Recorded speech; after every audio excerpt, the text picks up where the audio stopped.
Oi, gente, eu vim aqui para falar um pouquinho com vocês sobre a história de Jeremias, que é um profeta que tem uma história muito linda.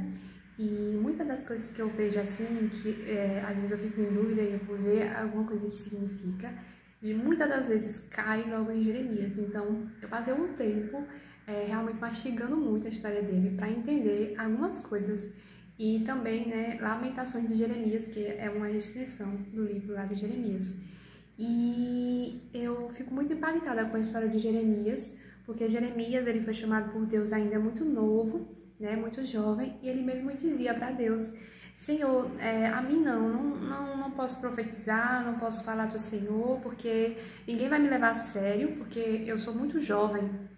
E o Senhor disse: olha, Jeremias, não leve em consideração a sua idade, a sua estatura, porque tudo que você disser, eu vou fazer cumprir. E tudo que você disser que vai ser derrubado, será derrubado, e o que você disser que será edificado, será edificado. E não se atente à tua idade, porque eu te chamei ainda no ventre da tua mãe. E aí Jeremias, pronto, né? Isso encorajou Jeremias, e ele começou, né, um ministério profético. E Jeremias, ele era um profeta que ele dizia a verdade às pessoas. Então ele ia mesmo ali e ele era incisivo em denunciar o pecado. Na exortação, porém no secreto, Jeremias chorava pelas pessoas. Por isso que as pessoas brincam dizendo que Jeremias era um profeta chorão, porque ele escreve lamentações. Então ele chorava pela iniquidade do povo, de povo de Deus, né, de Jerusalém. E ele chorava muito, e isso doía nele. Ele tinha um ministério profético, porém um coração muito pastoral. Ele falava duramente com o povo, mas no secreto ele chorava pelo povo, porque o povo não o ouvia. E chega um momento que Jeremias, ele diz assim: Senhor, eu comecei o ministério porque o Senhor disse que as pessoas me levariam a sério. O Senhor disse que as pessoas me ouviriam e que atenderiam tudo que eu dissesse, mas eu não estou vendo isso. As pessoas, elas não estão levando a sério aquilo que eu tenho dito e não tem mudado o comportamento delas. Então o Senhor me iludiu. E Jeremias, ele começa a dizer que Deus tinha iludido ele. O Senhor me iludiu, eu confiei em começar, porque o Senhor disse que tudo que eu falasse iria acontecer, mas não está acontecendo e as pessoas não acreditam em mim, não dão crédito. E Jeremias, ele fica triste por causa disso. E ele diz para Deus que Deus iludiu ele. E eu fico pensando assim, quantas vezes a gente tem uma promessa e a gente acha que Deus se enganou, né? Que Deus mentiu, que Deus nos iludiu. E não é assim, é porque lá na frente vai acontecer em algum momento, né? Como foi com Jeremias, aconteceu.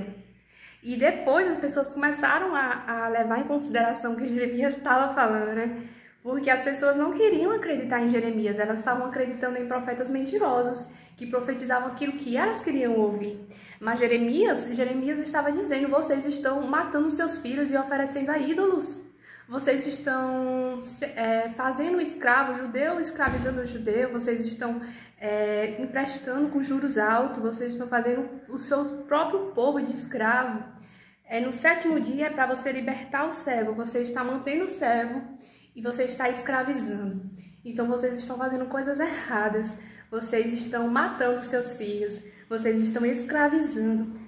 Então Jeremias, ele era da causa social. Jeremias se importava com as pessoas, porque a Bíblia estava lá dizendo, o Senhor dizia que não era para escravizar, era para tratar bem os servos, né? Veja a causa social na Bíblia, veja como Deus se importava com isso. E Jeremias estava dizendo: parem com isso, parem com isso. E Jeremias chorava pelo que estava acontecendo em Jerusalém. E foi aí que as pessoas começaram a perceber que o que Jeremias estava dizendo era verdade, né? Mas antes disso, Jeremias foi isolado, Jeremias foi preso e ninguém queria saber de Jeremias, né? E todo mundo queria ouvir os outros profetas. E Jeremias estava dizendo o quê? Vocês vão se arrepender. Nabucodonosor vem aqui, vai escravizar todo mundo, vai levar vocês lá para a Babilônia. E vocês vão ficar cerca de 70 anos, mais ou menos assim, cativos na Babilônia, como escravos. Parem com isso. Mas eles continuavam e foi o que aconteceu. Houve o cerco de Jerusalém e Jerusalém foi tomada pelos babilônicos e aconteceu tudo o que Jeremias estava dizendo, né? Então, e Jeremias ele disse assim: o Senhor me iludiu, né? Como eu falava com vocês que Jeremias dizia que o Senhor tinha iludido ele. Aí ele disse assim: e eu não quero mais falar para esse povo. Eu estou me retirando, cansei. Aí ele diz assim: mas há um fogo ardente em meu peito. Há um fogo que arde no meu peito e eu não posso deixar de falar. Então Jeremias ele diz, ele fica triste porque ele acha que ninguém está considerando a voz dele, mas ele sabe que ele não pode parar, porque há um fogo que não deixa ele ficar calado. Então ele continua falando, mesmo que não seja ouvido. E ele diz: eu preciso falar, porque em algum momento as pessoas vão me ouvir. Então ele continua a falar do que é certo, ele continua exortando o povo, mesmo que as pessoas não considerem ele, mesmo que ele esteja isolado, ele continua. E ele diz: há um fogo ardente no meu peito, e eu não posso parar de falar. O amor, queridos, o amor pelo Senhor, o amor pelas pessoas, ardia tanto em Jeremias que ele continuou falando.